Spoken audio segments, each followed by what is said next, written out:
नमस्कार साथियों, एक बार से फिर मैं आपका हमारे लाइव क्लासेस प्लेटफॉर्म पे आपका तहे दिल से स्वागत करता हूं। आज हम बायोलॉजी की सीरीज को शुरू करने जा रहे हैं। आज से हम बायोलॉजी को पढ़ेंगे।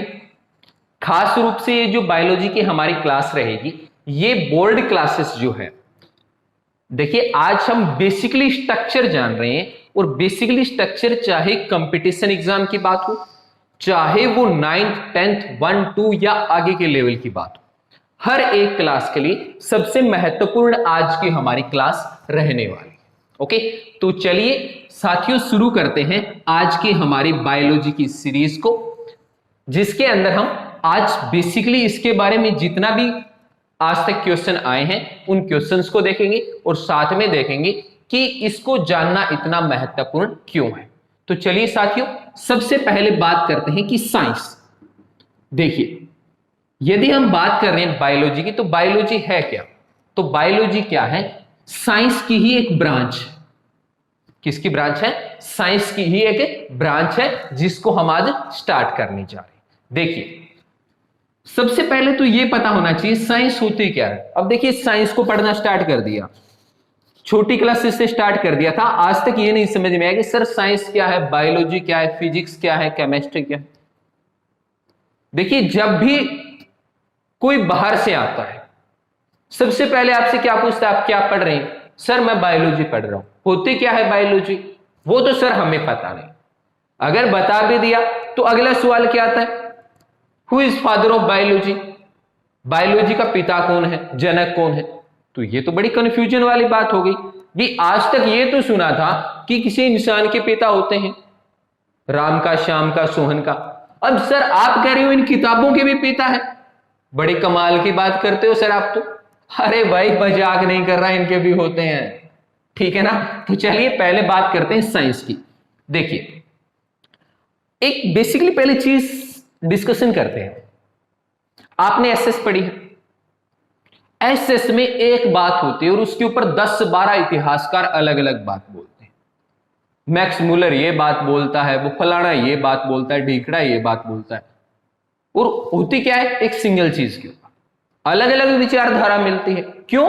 क्योंकि स्टिक प्रमाण या एग्जैक्ट किसी को नहीं पता होता कि ये है क्या। हालांकि अंदाजी बेस पे ज्यादा चलती है वो चीजें, पर साइंस की जब बात आती है तो साइंस में सीधे शब्दों में पूछते हैं तो एक बात बोलते हैं, do experiment and gain knowledge. मतलब जब तक एक्सपेरिमेंट नहीं है तब तक उसका ज्ञान नहीं है। यानी कि जितनी भी हम साइंस में थ्योरीज पढ़ते हैं, जितनी बातें पढ़ते हैं, वो क्या होती है, एक्सपेरिमेंटली प्रूफ की होती है या वो साबित की होती है कि हां ये बात ऐसे होती है। मतलब एक छोटा सा उदाहरण लेते हैं। यदि किसी ने कहा कि एटम होता है, एटम में यहां पे इलेक्ट्रॉन होते हैं, बीच में प्रोटॉन और न्यूट्रॉन होते हैं, तो ये बात क्या किसी ने इसे सपने में थोड़ी आया था भी हाँ एक प्रोटॉन होता है, एक न्यूट्रॉन होता है, एक इलेक्ट्रॉन होता है, इलेक्ट्रॉन पे नेगेटिव चार्ज होता है। अरे ये पता कैसे चली? जब इन पे एक्सपेरिमेंट किए गए और एक्सपेरिमेंटली इसको क्या है, प्रूफ करके बताया गया कि हाँ ये क्या होती है, वास्तव में इसी तरह से होती है, एटम की स्ट्रक्चर यही होती, ठीक है ना। तो चलिए, बेसिकली साइंस के बारे में कम शब्दों में पूछा जाए तो यही बात बोलते हैं हम कि do experiment and gain knowledge. मतलब एक्सपेरिमेंट हम करेंगे और ज्ञान क्या करेंगे, अर्जित करेंगे। चलिए जी, ये बात तो जायज है। अब बात करते हैं कि इसकी ब्रांच कितनी है, इसमें कितनी शाखा है। मतलब यदि ये एक पेड़ है तो इस पेड़ के ऊपर आपको कितनी शाखा नजर आएगी। तो मेनली कितनी ब्रांच है इस पे 3 ब्रांचेस है। कितनी ब्रांच है? 3। कौन कौन सी? एक फिजिक्स है, एक केमिस्ट्री है और एक क्या है, बायोलॉजी है, ठीक है ना। हालांकि तीनों आपस में लिंक्ड होती है, सेपरेट कोई भी नहीं रहती। खास करके फिजिक्स का और केमिस्ट्री का बहुत ज्यादा लेना देना होता है बायोलॉजी के साथ, बड़ा रिलेशन देखने को मिलता है इनका आपस में। तो चलिए पहले बात इन्हीं चीज पे कर लेते हैं कि फिजिक्स क्या होती है। अब पूछ ले हमसे कि आप क्या पढ़ रहे हैं फिजिक्स, तो फिजिक्स है क्या? तो फिजिक्स साइंस की वो ब्रांच है, ये क्या हो गई, ये साइंस हो गई और इसके क्या है, ये ब्रांच है, ठीक है ना। कौन सी ब्रांच है, जिसके अंदर हम नेचर और नेचुरल फिनोमिना को पढ़ेंगे, यानी जो हम ग्रेविटी के बारे में देखते हैं, फ्रिक्शन के बारे में देखते हैं, मोशन के बारे में देखते हैं, ये सारी चीजें आपको कहां देखने को मिलेगी, फिजिक्स में देखने को मिलेगी। दूसरी क्या है, केमिस्ट्री है, कि केमिस्ट्री क्या होती है। तो केमिस्ट्री क्या होती है, ये साइंस की वो ब्रांच होती है जिसमें हम क्या देखते हैं, डिफरेंट टाइप्स के केमिकल देखते हैं। क्या देखते हैं, डिफरेंट टाइप्स के केमिकल देखते हैं, इनसे होने वाली रिएक्शंस को देखते हैं कि ये रिएक्शंस कैसे करते हैं, और यही चीज क्या कहलाती है, हमारी केमिस्ट्री कहलाती है, ठीक है ना। जैसे Na+Cl क्या बन गया, NaCl, नमक बन गया, साधारण नमक जिसको बोलते हैं। तो ये चीजें क्या है, ये हमारी केमिस्ट्री है, ठीक है ना। अब बात करते हैं उस चीज के ऊपर जो हमारा आज का मुख्य टॉपिक है और जिस सीरीज को आज हम स्टार्ट करने जा रहे हैं। सीरीज क्या है हमारी, बायोलॉजी, यानी कि बायोलॉजी क्या है। तो चलिए बायोलॉजी देख लेते हैं, बायोलॉजी क्या होती है। देखिए बायोलॉजी क्या होती है, एक बात और पहले थोड़ा सा डिस्कशन करते हैं कि बहुत सारे विद्यार्थी एक बात बोलते हैं, मेरे साथी कई बात बोलते हैं कि सर बायोलॉजी के जो शब्द है ना, ये बड़े कॉम्प्लिकेटेड से होते हैं, बड़े अजीब अजीब नाम होते हैं, सिंपल नाम क्यों नहीं होते। तो उनको एक ही बात बोलते हैं कि बायोलॉजी में क्या किया जाता है कि लगभग एक ही शब्द में उस पूरे का मीनिंग छुपाया जाता है। ज्यादातर केस में होता है, क्या काम करते हैं, ज्यादातर उसी शब्द में सारे का सारा उसकी डेफिनेशन डाल दी जाती है। यही कारण है कि नाम थोड़ा सा जरूर कॉम्प्लिकेटेड हो जाता है, पर उससे क्या है, पूरा का पूरा मीनिंग निकल के भी सामने आ जाता है। जैसे बायोलॉजी, जहां आपको कोई मीनिंग समझ में न आए, एक काम करना, उस शब्द को दो पार्ट में तोड़ने की कोशिश करना। लगभग क्या होगा, ऐसा करने से आपके सामने उसका मीनिंग निकल के सामने आ जाएगा। ओके, देखिए बायो प्लस लॉजी, इन्हीं दो शब्दों के कॉम्बिनेशन से बनी है। ओके, बायो क्या होती है, बायो का मतलब होता है सर लिविंग, ये लीजिए लिविंग लिख दिया। और लॉजी का मतलब क्या होता है, स्टडी, यानी कि साइंस की ऐसी ब्रांच को स्टडी कर रहे हैं जिसके अंदर हमें किसको स्टडी करना है, लिविंग्स को स्टडी करना है। वो ब्रांच हमारी क्या कहलाएगी, बायोलॉजी कहलाएगी। अब कई से पूछते हैं, कहते हैं ये वो ब्रांच है साइंस की जिसमें प्लांट, एनिमल, इनको स्टडी करते हैं। अरे भाई प्लांट एनिमल नहीं, जितने भी लिविंग्स आ गए, जिनको चाहे हम जानते हैं चाहे नहीं जानते हैं, सारों को हम स्टडी कहां कर सकते हैं, उनका एक कॉमन प्लेटफॉर्म होता है, और वो कौन सा है, बायोलॉजी, ठीक है ना। तो आज से अगर पूछा जाए तो कम शब्दों में जवाब देना कि ये साइंस की वो ब्रांच है जिसके अंदर किसका स्टडी की जाएगी, लिविंग्स की स्टडी की जाएगी। वो लिविंग्स चाहे कोई प्लांट हो, चाहे वो कोई एनिमल हो, चाहे वो कोई फंजाई हो, चाहे कोई वो माइक्रो ऑर्गेनिज्म हो, इन सभी की स्टडी हम कहां करेंगे, बायोलॉजी में करेंगे, ठीक है ना। और जितने भी बच गए सभी के सभी किसके अंदर आएंगे, हमारी बायोलॉजी के अंदर हम स्टडी करेंगे। चलिए यहां तक सबके क्लियर। चलिए अब एक साइंटिस्ट का नाम आता है लेमार्क। किसका नाम आता है, लेमार्क। अब ये लेमार्क कौन है, ये भी क्वेश्चन है। तो देखिए सबसे पहले बायोलॉजी शब्द का जिन्होंने यूज किया था वो कौन थे, लेमार्क थे, जिन्होंने सबसे पहले किस शब्द का यूज किया था, बायोलॉजी शब्द का यूज किया था 1801 में। कब यूज किया था, 1801 में। देखिए आप जब भी बायो की बुक पढ़ना स्टार्ट करेंगे, ये बेसिक बातें आपको पता होनी चाहिए। अरे हमें ये तो पता होना चाहिए हम पढ़ क्या रहे हैं, ये बनाई किसने है। ऐसे थोड़ी अभी सीधा रट्टा मारना है, चलो जी ठीक है किताब उठा ली, रट्टे मारने स्टार्ट, और रट्टा चलेगा कब तक, एग्जाम में आके फिर प्रॉब्लम कर देगा। तो बायोलॉजी को जितना ज्यादा समझा जाएगा, कुछ अलग नहीं पढ़ रहे हैं, वही चीज पढ़ेंगे जो हमारे आसपास है, जो हमारी बॉडी में है, जो हमारे साथ हो रही है, ठीक है ना। उन्हीं चीजों के, उन्हीं मूवमेंट को तो हमें पढ़ना है। जो आसपास हम प्लांट देखते हैं, माइक्रोब्स देखते हैं, ठीक है ना, इन्हीं चीज के बारे में हमें डीपली स्टडी करना है। ओके, तो लेमार्क पहले साइंटिस्ट हैं जिन्होंने बायोलॉजी शब्द का यूज किया था। याद रखिए, मैं शब्द क्या बोल रहा हूं, बायोलॉजी शब्द का यूज किसने किया था, लेमार्क ने किया था। और कब किया था, 1801 में किया था। चलिए जी, ये बात तो हो गई क्लियर। अब बात आती कि क्या ये फादर ऑफ बायोलॉजी हैं। अभी हम पिता की बात कर रहे थे ना, अब कहेंगे सर क्या इनका आधार कार्ड बनवाना है। अरे आधार कार्ड तो नहीं बनाना, पर सिलेक्शन तो लेना है ना, और सिलेक्शन लेना है जिसका आधार कार्ड एक तरह से बनाना ही पड़ेगा।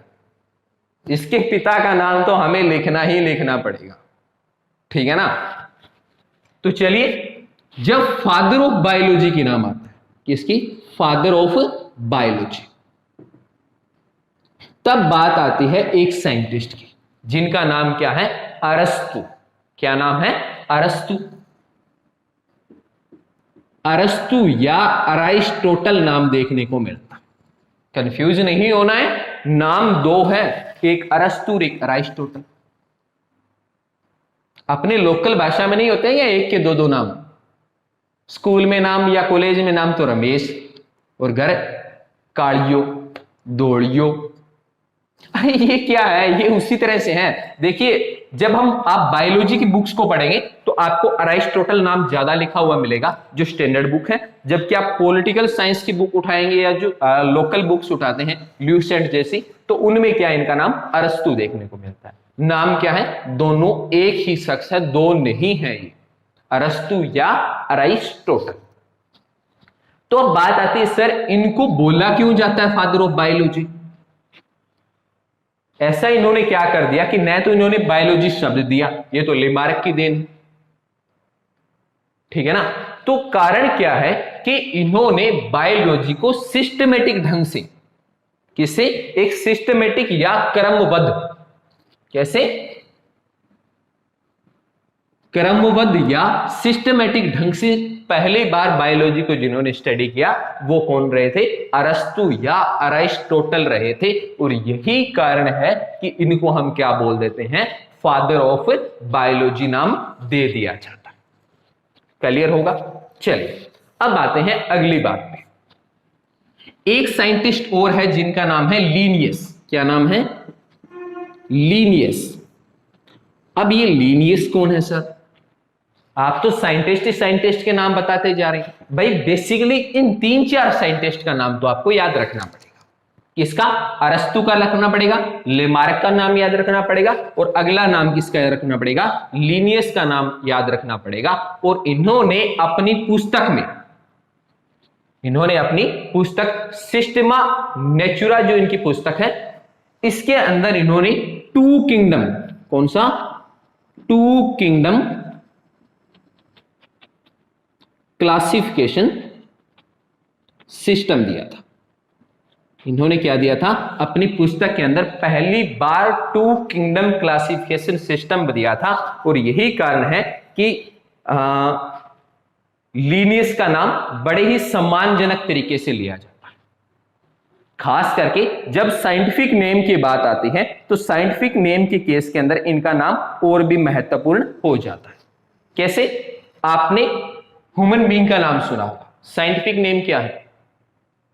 अब देखिए, इंग्लिश में लिखते हैं तो क्या लिख देंगे, ह्यूमन लिख देंगे। आम भाषा में क्या बोल देंगे, आदमी बोल देंगे। साइंस में क्या लिखेंगे, ह्यूमन नहीं, साइंस में क्या लिखेंगे, होमो सैपियंस लीन। और जो लीन नाम है वो किसका है, इन्हीं लीनियस का है, क्योंकि इंसान का साइंटिफिक नेम देने का श्रेय भी किसको जाता है, लीनियस को जाता है। तो इसलिए लीनियस क्या है, एक महत्वपूर्ण साइंटिस्ट है। ओके, इन्होंने क्या किया, 2 किंगडम क्लासिफिकेशन सिस्टम इस दुनिया को दिया। कौन कौन सा, प्लांट किंगडम और एनिमल किंगडम। कौन कौन से किंगडम दिए थे इन्होंने, प्लांट किंगडम और दूसरा एनिमल किंगडम। देखिए था क्या कि जिस वक्त इन्होंने ये थ्योरीज दी थी टू किंगडम क्लासिफिकेशन सिस्टम की, या इन्होंने पहली बार जब इंसान के नाम का साइंटिफिक नेम दिया था, उस वक्त तक क्या था, माइक्रोस्कोप का इतना ज्यादा डेवलपमेंट नहीं हुआ था। माइक्रोस्कोप नहीं था, सूक्ष्मदर्शी जिसको हम बोलते हैं। अब जब सूक्ष्मदर्शी नहीं है तो क्या माइक्रो ऑर्गेनिज्म जो है, क्या जो माइक्रो ऑर्गेनिजम्स हैं इनको देख पाएंगे हम? बिल्कुल नहीं देख पाएंगे। तब तक तो इनके बारे में कुछ पता ही नहीं था। अब जैसे माइक्रोस्कोप की डिस्कवरी होती है, उसकी डेवलपमेंट होती है, तब दुनिया ने माइक्रो ऑर्गेनिजम्स को जानना स्टार्ट कर दिया। अभी जैसे कोविड-19 चल रहा है, क्या है, एक माइक्रो ऑर्गेनिज्म तो है, ठीक है ना।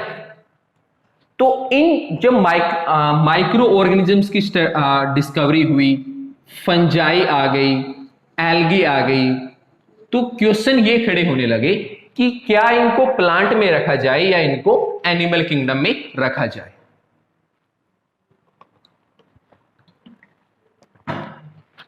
तो ये साइंटिस्ट के लिए क्या थी, एक बड़ी समस्या थी। ओके, तो इसीलिए क्या हुआ, स्टार्टिंग में जरूर लीनियस का नाम आएगा जिन्होंने टू किंगडम क्लासिफिकेशन सिस्टम दिया, पर यह सिस्टम क्या है, लंबे समय तक नहीं चल पाया। और साइंटिस्ट का एक और का नाम आता है जिनका नाम क्या है, वाइटेकर, जिन्होंने की 1969 में, कब, 1969 में क्या है, 5 किंगडम, कौन सा, 5 किंगडम क्लासिफिकेशन सिस्टम दिया। किसने, वाइटेकर ने। ओके, साइंटिस्ट का नाम क्या याद रखना है, चौथा आपको वाइटेकर का नाम जरूर याद रखना है, जिन्होंने क्या किया था, 5 किंगडम क्लासिफिकेशन सिस्टम दिया था। और इन्होंने बताया था दुनिया में कितने तरह की जीवों को क्लासिफाई कर सकते हैं, 5 तरह से कर सकते हैं। और यही क्या है, मॉडर्न क्लासिफिकेशन सिस्टम है जिस बेस पे आज हम स्टडी कर रहे हैं। ओके, तो ये क्या है, इनका मॉडर्न सिस्टम है। चलिए बता देता हूं कौन कौन सा। सबसे पहले कौन सा आता है, मोनेरा। सबसे पहले कौन सा आता है, मोनेरा। दूसरा कौन सा आता है, प्रोटिस्टा। कौन सा आता है, प्रोटिस्टा आता है। तीसरा कौन सा आता है, फंजाई या फंगी आता है। चौथे पे कौन सा आता है, प्लांटी आता है। ओके, और पांचवें पे कौन सा आता है, एनिमलिया या एनिमल्स आते हैं। तो इन 5 भाग के अंदर क्या किया गया था, इन लिविंग्स को क्लासिफाई किया गया था या इनका बंटवारा किया गया था। और आज जब हम इस दुनिया के जीवों को स्टडी करना स्टार्ट करते हैं तो इन्हीं 5 के बेस के ऊपर हम क्या करते हैं, इनको क्लासिफाई करते हैं। ओके, जो मेरे भाई बहन कंपटीशन की तैयारी कर रहे हैं उनको एक बात बता दूं कि यहां से लगभग एक क्वेश्चन आता ही आता है। तो आज का लेक्चर जो हमारा है जरूर ये बेसिक स्ट्रक्चर हमें बता रहा है, पर साथ के साथ आपका एक क्वेश्चन भी पक्का करके जा रहा है, ठीक है ना। तो इस नजर से देखा जाए तो ये लेक्चर अहम भूमिका निभा रहा है। और जो स्कूल के बच्चे हैं, जो मेरे साथी हैं, उनके लिए ये नीम के पत्थर का काम करेगा ये लेक्चर। क्यों, क्योंकि जब तक बायोलॉजी की बेसिक स्ट्रक्चर नहीं पता तब तक क्या है, आप बायोलॉजी को नहीं समझ सकते, ठीक है ना। देखिए मेहनत तो करनी पड़ेगी, मेहनत हम भी कर रहे हैं, मेहनत आपको भी करनी पड़ेगी। कहते हैं ना, प्रकृति ने हर किसी को हीरा बनाया है। ये मत समझिए कि आप हीरे नहीं है, एक एक विद्यार्थी हीरा है, पर शर्त क्या है, जो घिसेगा वही चमकेगा। तो घिसना पड़ेगा। कुछ आपको तराशने का काम हम करते हैं, कुछ आपको खुद को घिसना पड़ेगा, और जिस दिन चमकने लग गए दुनिया आपको सलूट ठोकेगी। तो चलिए, ये यहां तक सबकी समझ में आया, 5 किंगडम क्लासिफिकेशन सिस्टम तक। वाइटेकर का नाम याद रखना है, लीनियस का याद रखना है, लेमार्क का नाम याद रखना है, और अरस्तु का नाम याद रखना है। अब देखिए, अब क्या है, थोड़ा सा जान लेते हैं कि इस बायोलॉजी की ब्रांच कितनी है। देखिए, पहले हमने बात किसकी की, साइंस के ब्रांच की बात की। अब आप कहोगे सर कहां कंफ्यूज कर रहे हैं, अभी तक तो आप साइंस की ब्रांच की बात कर रहे थे, अब आप सीधे आगे का जी बायोलॉजी की भी आगे ब्रांच है। तो भाई आगे शाखाएं तो इसकी भी है, थोड़ा बहुत तो उनके बारे में भी याद रखना पड़ेगा।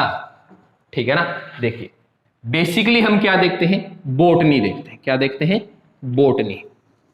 दूसरी इसकी ब्रांच कौन सी देखते हैं, जूलॉजी। कौन सी देखते हैं, जूलॉजी। और तीसरी कौन सी देखते हैं, बायोटेक्नोलॉजी। कौन सी देखते हैं, बायोटेक्नोलॉजी। देखिए बेसिकली तो इन दो को स्टडी करना होता है, किसको, बोटनी को और जूलॉजी को। पर इन दोनों की जेनेटिकली जो स्टडी हमें करनी पड़ेगी। कैसी स्टडी, इनकी जेनेटिकली स्टडी, ठीक है ना। यानी कि जब बात इनके डीएनए की आएगी, इनके आरएनए की आएगी, ठीक है ना, तब हम क्या देखेंगे, इनकी बायोटेक्नोलॉजी देखेंगे। ओके, तो सबसे पहले आते हैं बात बोटनी की, कि बोटनी क्या है।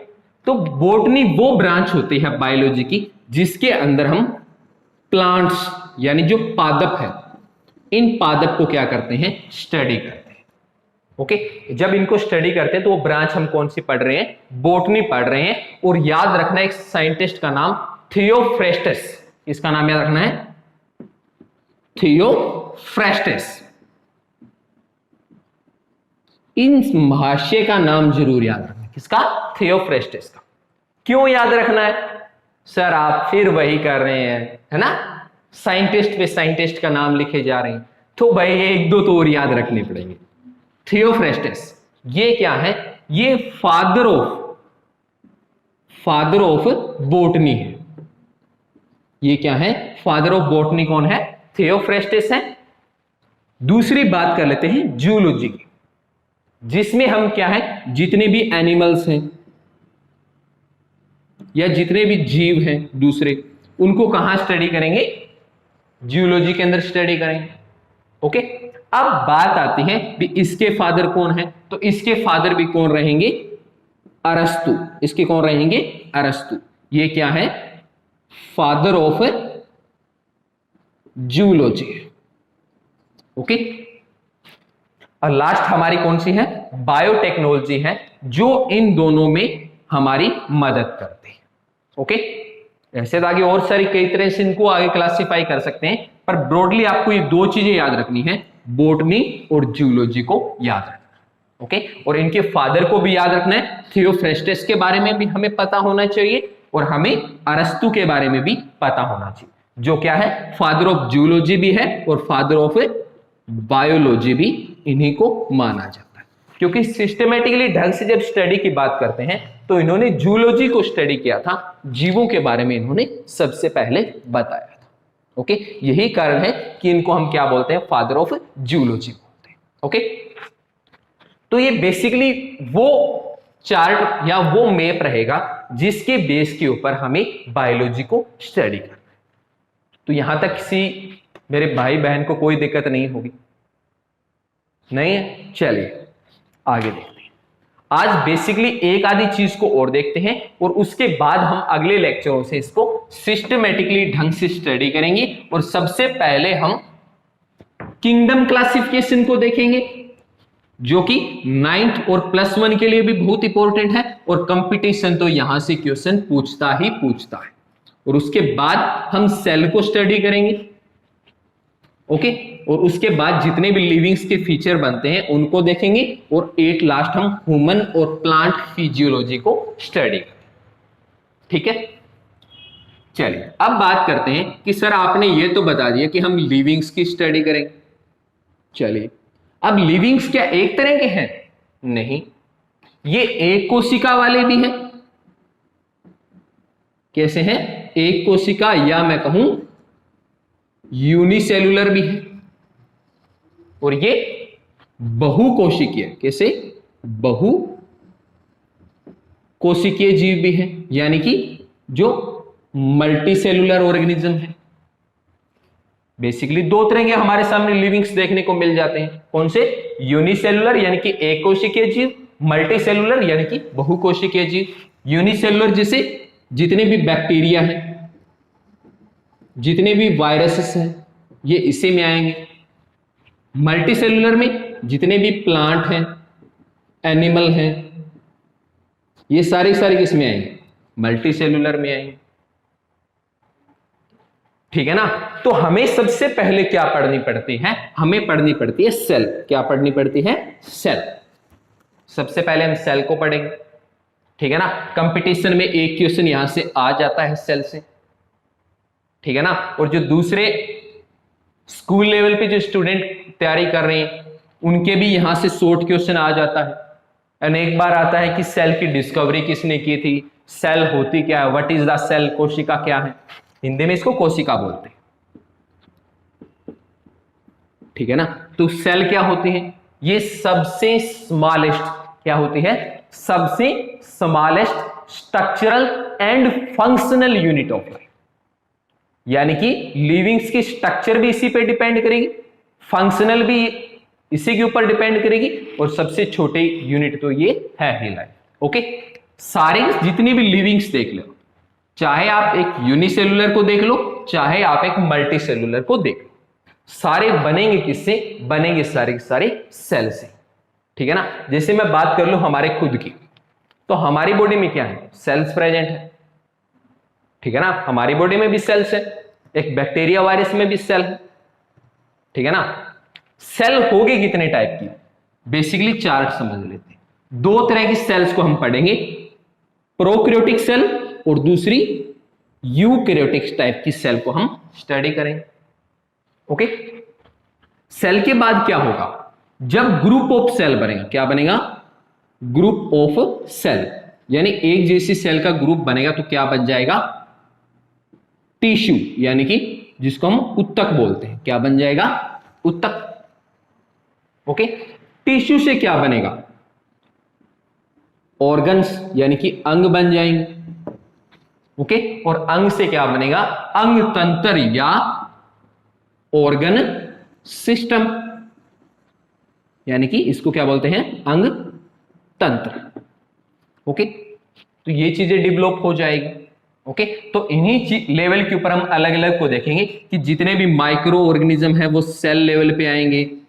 ओके, जितने भी प्लांट्स आते हैं, प्लांट बेसिकली टिश्यू है, उत्तक लेवल पे आएंगे, ठीक है ना। इसके अलावा जितने भी हम गाय, भैंस, कुत्ता, मनुष्य या जो दूसरे जीव हैं, ये सारे सारे किस में आएंगे, ऑर्गन सिस्टम लेवल पे आ जाएंगे। तो इन चीजों को हमें क्या करना है, स्टडी।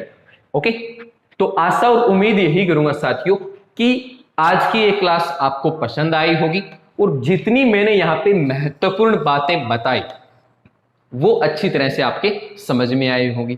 तो साथियों, लाइक, कमेंट, शेयर और सब्सक्राइब करना नहीं भूलना है।